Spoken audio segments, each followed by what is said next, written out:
Hey, good morning, everybody. It's Hammer. Today is Thursday, July 31st, 2025. I, of course, am here with your daily mortgage market update. Cheers. Make sure you got a cup of coffee. We're going to be here a while this morning. We've got a lot to cover.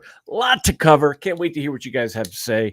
And hopefully, you can't wait to hear what I have to say. So, we are going to talk, of course, about the Fed meeting, is what we're going to cover. We're going to talk about what happened at the Fed meeting yesterday, the dissenting votes, Trump acting like a little bitch on social media yet again. Yes, I said it. Those of you, if I bother you when I tell you the way I feel, then I'm not for you. So I voted for Trump.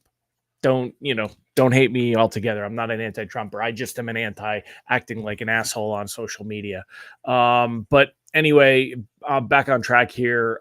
We'll take a look at what's going on with mortgage bonds. Tomorrow's BLS jobs data. So today we got PCE inflation data. There's so many different things we're going to hit on today. We'll get into all of those. Appreciate you being here today. Remember, you can join me live each and every weekday morning, 9:30 a.m. Eastern time. If you're here this morning, say good morning. If you're watching on the replay, go ahead and give me a hashtag replay in the comments.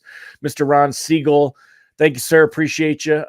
Mr. Ron Siegel says today is National Chili Dog Day. Let me know in the comments if you're a chili dog fan. I like chili dogs. They're terrible for you, and they're fattening, and they're full of calories, so I don't eat them that often. But yeah, I'm a chili dog guy. But let me know in the comments what y'all think about that, and we will get into all of that as well. Also, remember, if you would like a reminder that I'm going live, you can sign up for that at hmmr.io/reminder or use this cool QR code. If you're on your phone right now, you can actually take a screenshot, go back to your photos. The QR code will work. Also, since we got some QR codes up, you can go ahead and sign up for my written email lock advice, www.ratelockadvice.com. That's already gone out this morning. In fact, I'll throw it up on the screen and y'all can take a look at it with me. Look at this pretty thing here, right? So if you want an email version of what's going out in the morning, you can go ahead and sign up for that at ratelockadvice.com. Also, don't forget you can sign up for our text alerts at www.ratetextalerts.com or use this cool QR code. They're $7 a month. The alerts go out and keep you posted on what's going on in the markets. If there's changes, help you protect your pipeline. So, all right, my friends. Well, again, we have a lot to cover today, and we will go through all of those. So if you are here this morning, thank you, Nicole Samarad. I appreciate you. Thank you. That's very sweet. If you are here this morning, say good morning. Ron Siegel just hit 81 pounds lost on his journey as of today. Ron, that is truly impressive. Your heart thanks you. Keep it up, my man. Definitely keep it up. So good morning. So many of you that are here this morning. Rather than go through the entire list, let's go ahead and dive right in since we're 3 minutes in already. All right, so first things first, let's just talk about where things are actually at the moment and what rate sheets are going to look like, and then we'll go from there. So this morning, mortgage bonds currently up 12 basis points on the day. Let me see. I have to load Presentify because my computer reset yesterday. There it is. All right, so taking a look here. Mortgage bonds up 12 basis points on the day. That's got to give us a smile. All right. Especially if you take a look yesterday. Let me zoom in on this and I may have to refresh the page. Yep. All right. Let me refresh the page so I can move over. All right. So let's go over why being up 12 basis points today is so great. So yesterday when pricing came out, we were right around 99.50, right? So we're going to call this 99.50, okay, when pricing came out. And that was right around here, just a little after 10 a.m. Eastern time is generally when most lenders are setting pricing. Through the afternoon, the early afternoon, we saw bonds improve on the day. Investors were floating high going into the Fed meeting. At the highest point of the day here, bonds were around 99.65. All right, 99.65 at the highest point of the day, which was up about 15 basis points from when pricing came out. However, the Fed's policy statement, the policy statement was right here, and it only came to about here. Nobody expected the Fed to cut rates. The Fed didn't cut rates. There's really no big deal there, and it was what it was. But during Powell's press conference, you could see, in fact, I'm going to go ahead and change this to red because it was bad. Bonds went down, and they just kept going down during his press conference. And that was because during Fed Chair Jerome Powell's press conference yesterday, he didn't signal any dovishness at all. Now, let's go ahead and jump over to some headlines that kind of talk about the Fed meeting itself. But before we do, let's go ahead and just take a look. Mortgage pricing was around 99.50, and we look straight across. Look at this. We're actually up a couple of basis points this morning, and that means that we are going to see pricing that is. Let me just move this out of the. Oops. Hold on. I got to go back to the other one. Here it is. That means we're going to see pricing that is about the same as yesterday. Arguably, it could be a little smidge better, but it really won't be. You're generally not going to see that happen this morning. Why did bonds improve on the day? We'll circle round to that, but let's go ahead and go over yesterday's. Let's go over yesterday's Fed action first, and we'll talk more about that. So, let's see. First thing first. Well, I guess we'll start here. So, oh no, this is PCE. So let's go ahead here. All right, so we'll start here. Powell's gamble: the economy will reveal its true self for the next 2 months. Fed chair keeping his options open. Now, let's remember something. This is the Federal Open Market Committee. It is a committee of voters that vote on rates. And in fact, for the first time in decades, when was the last time? No, not inflation. When was the last time Fed had 2 dissenting votes? I read something that said it was decades since there. Last time Federal Reserve had 2 dissenting votes was 2025. The first time was 1993. So the dissenting votes were Christopher Waller. Do you guys think that Waller is in Trump's pocket? I wonder. Remember, his name was briefly mentioned for possibly being Fed chair, and then Mickey Bowman also on that list. And I have more trouble with the fact that Michelle Bowman is now very dovish because she was extremely hawkish, and I feel like her changeover is politically and career motivated more than it is economically motivated. I truly do. I feel that, but I think that she is playing both sides of the field here. So anyway, they did dissent. We had 2 members that dissented. The first double dissent in more than 30 years. Here you go. All right. So this unanimous view of the Fed is something that they've definitely put a lot of stock in the past. And so there is some talk here. But regardless, with that being there, Powell is the one that takes the face on all this. He does the press conference. And so the press conference itself was definitely very clear that it signaled that it is unlikely we are going to see rate cuts anytime soon.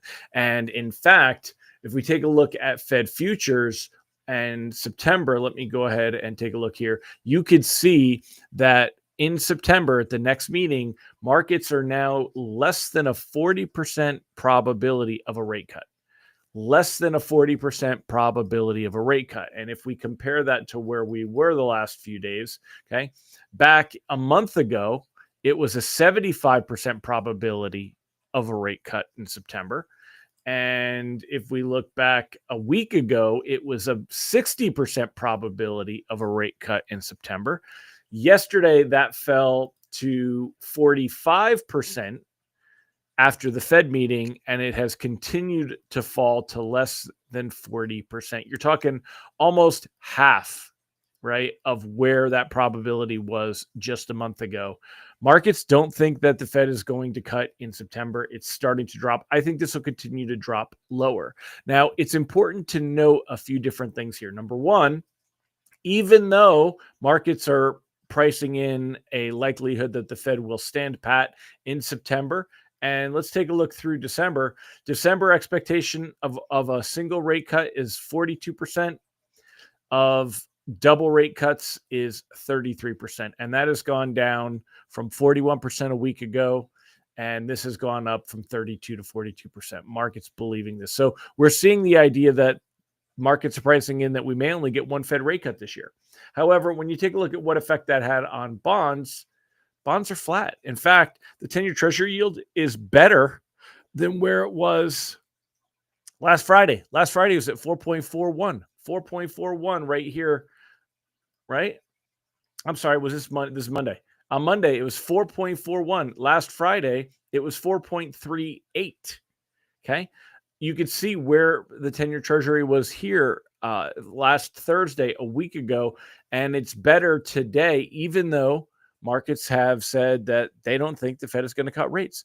It's not supposed to work that way, is it? Well, yes, it kind of does. So keep that in mind, because the reason markets think this is because they're afraid of inflation. So that's why we're looking at that. Eric said, with equities at record high, credit spreads super tight, commodities near a 3-year high, Bitcoin sky high, first time unemployment claims at a 3-month low. Now, look at that. That 3-month low thing, they said I think they even said for the first time in 7 weeks. Here it was. Jobless claims near a 3-month low. This is where headlines can get, right? And I kind of agree with Eric on this one. But look at this one, right? ABC News, and this was actually from the Washington Post. The first time benefits inch up for the first time in 7 weeks. They're trying to really, it's a stretch. It's a big stretch, right? But they inched up for the first time in 7 weeks, yet you get another one that talks about how they were at a 3-month low. Unemployment rate at just 4.1%. Car sales running roughly 16 million a year. There's no reason outside of housing for the Fed easing at next week's meeting.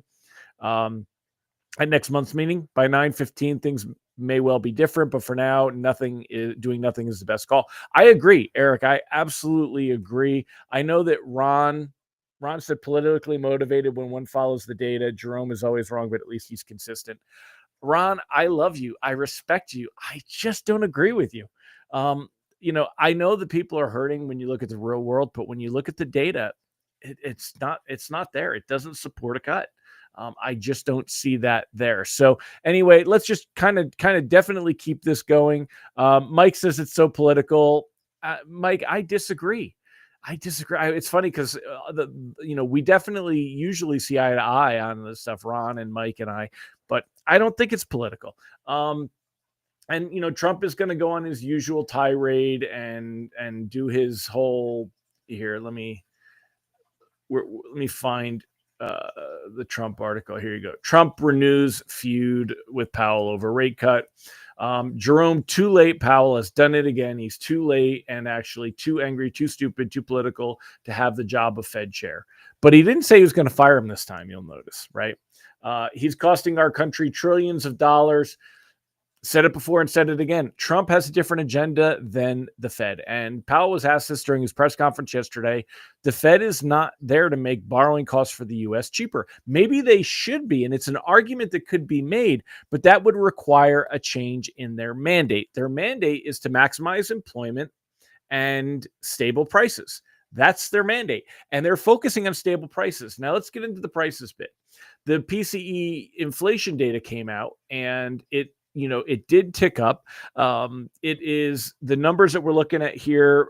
They came in as expected for your monthly numbers, both headline and core, but the year over year numbers came in higher, headline and core. And normally this would be bad for bonds, and it should have definitely caused bonds to lose ground this morning, except for the fact that markets don't care, because the Fed has already made it clear that it's holding rates steady. So this really just supports that decision. It doesn't change that decision.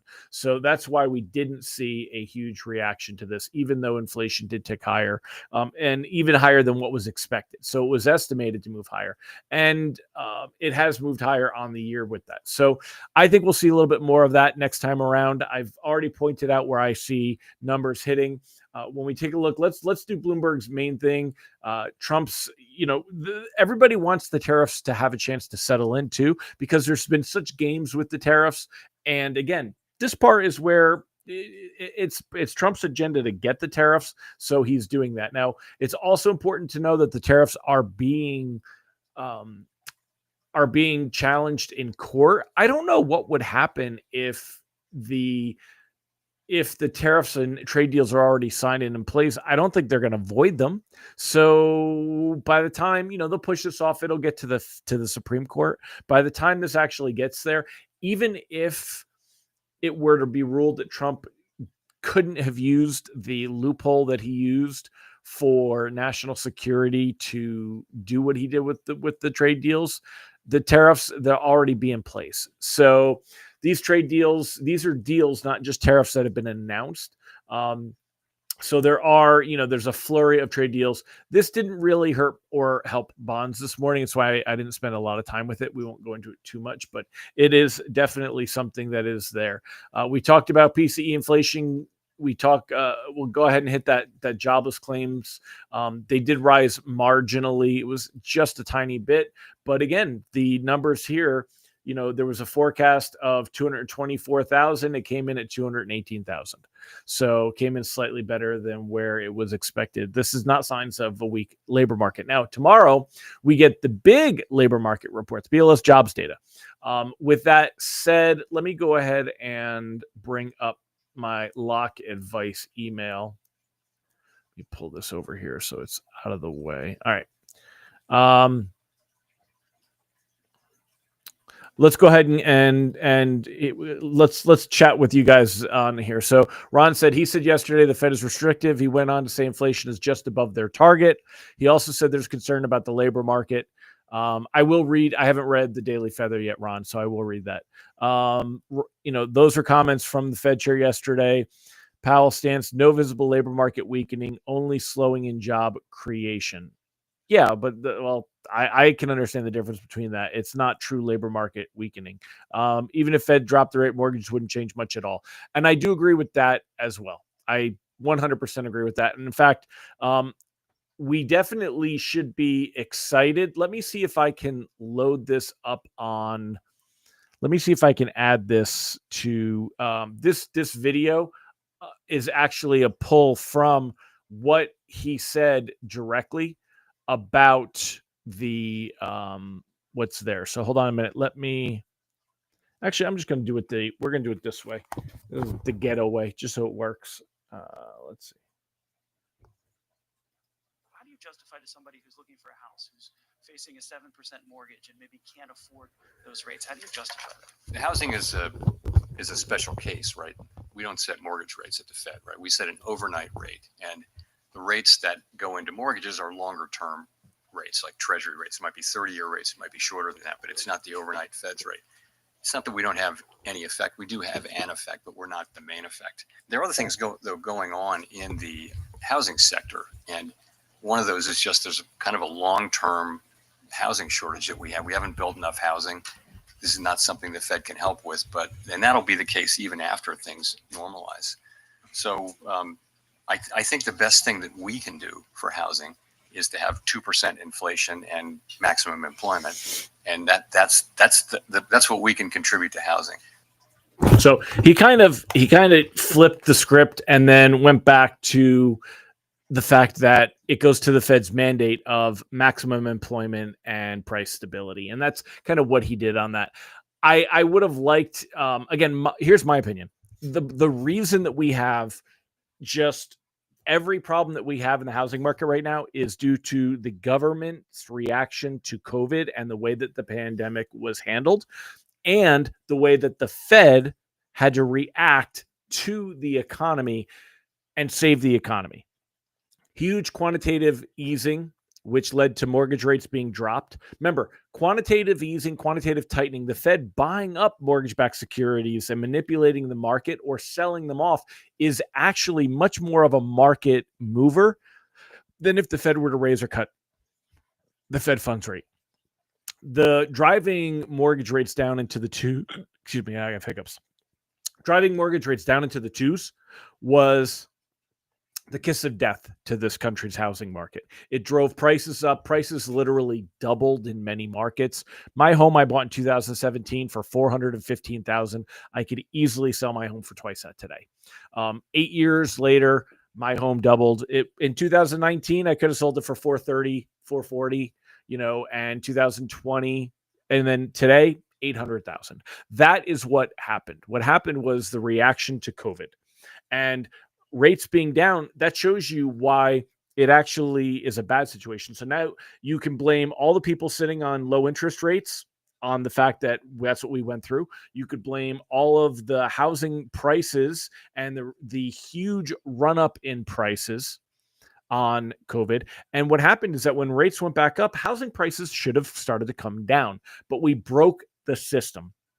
All right. We broke the system. So we'll spend more time talking about that later, but let's go ahead and start wrapping this thing up. Remember something, we've got BLS jobs data tomorrow. For me, anything that's closing, here's how I'm looking at this. Decide if gambling for tomorrow's, if it's closing in the next 15 days, no, cancel. Let me do this. All right. So for the next 15 days, here's where I'm at. Decide if gambling on tomorrow's jobs data or lock them today and call it an early weekend. I do not have a crystal ball. I'm not guessing whether tomorrow will be good or bad, but the gift of pricing this morning, where it is, I'd lock to minimize exposure on these loans. I would lock these loans, anything closing in the next couple of weeks, because if we lose ground tomorrow, it's likely to be a pretty big slide. And I just wouldn't be open to that. If the housing market comes in and we see labor market weakness, I don't know that it'll be enough to cause a huge rally. We'll see a pickup, but it won't be a huge rally. I think the losses and potential for losses could be a lot worse than the gains. However, loans that have 30 plus days, loans that are closing outside of August, right? Or at the end of August, I would cautiously float. I wouldn't be too quick to panic lock. If they're risk averse, if they like the pricing where they're at. And again, look at the pricing. I mean, we're looking at pricing that is pretty damn nice. We're looking at pretty good pricing here. Let's use Mortgage News Daily as a reference point. I mean, 6.75, 6.75. We started the month right around the 3rd, right around the same area. We're ending the month, right? We got crept a little bit higher, crept a little bit lower, but overall rates have been stable. Rates will be the same. We've got the CPI inflation report that's going to come out on August 12th. That's 2 weeks away. So that's the next big mover, because markets are going to be looking for signs of actual inflation that the Fed is. And even though the PCE is the gauge that the Fed looks for, the CPI is where it'll show up first. So markets are going to be looking at that to see if we see a change there. But otherwise, that's there. As far as anything's closing longer than, if you got loans that are people out looking, or loans that are construction or anything else, I wouldn't be worried. I'd be floating, because we're not going to see rates move much higher from here. That's the good thing. If they do creep higher, they'll come back down. So definitely for there. Ron said, sorry, you could sell for double because of the new office you are building out back. Dude, I got to take some pictures. I will be in there by next month, by football. I am doing a mad dash to finish the office. It may not be painted and everything finished by September, but it'll be close. But I'm doing a mad dash, the wall, everything insulate, all that stuff. So, but yeah, but even still, it's even without my building, home prices are definitely there. So,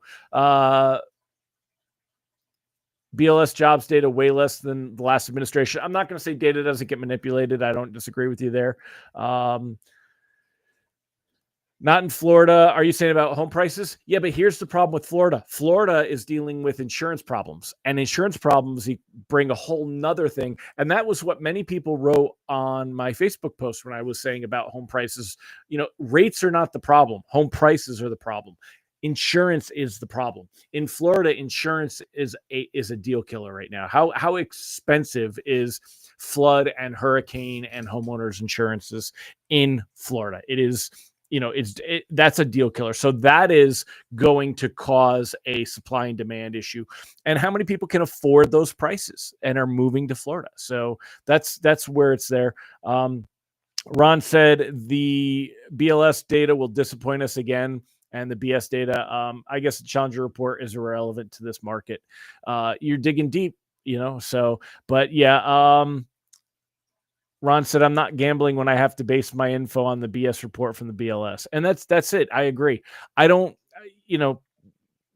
I don't know where this data, I'm not going to say the data isn't whatever, but, then it can be argued that this data would be even stronger under Trump, because if it was being manipulated and Trump pressures everybody, wouldn't they want this data to look amazing so it would cause the Fed to cut rates? Or do you think they would make it look super weak to cause the Fed to cut rates? Because the argument, of course, is it's supposed to be super weak. The Fed would cut rates to spur the job market. So wouldn't you think that if there's some influence at play, that it would be really, really low right now to get the rates to cut?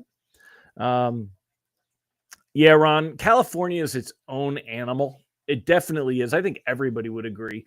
There's certain places in the United States that just stand alone, and California is its own animal.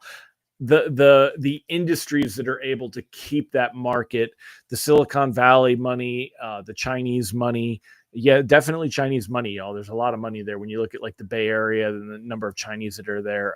So many things going on. So Ron is my hero. He's thrown me a softball to get some business. He said he's on the calendar for an Originator Success demo. Who is joining me? I want new loans regardless of what's happening with rates. Here, and let me show y'all. I'm going to make a big deal of this. We'll wrap up in a second. I mean, we're way, way long today, but let me show you. Let me see. They're rolling it out now. This is not just, I don't know. Here it is. This is the new website for, it looks weird on the half page. It should make it. There we go. All right. This is the new website. Oh, it is full page. So here, let me just make this full page. All right. Let me put this back up to 100%. All right. Here's the new websites. The color, you'll see like this one's gray. The colors would be changed for your own, whatever, my team is playing with them, but we've got these. This is the whole website.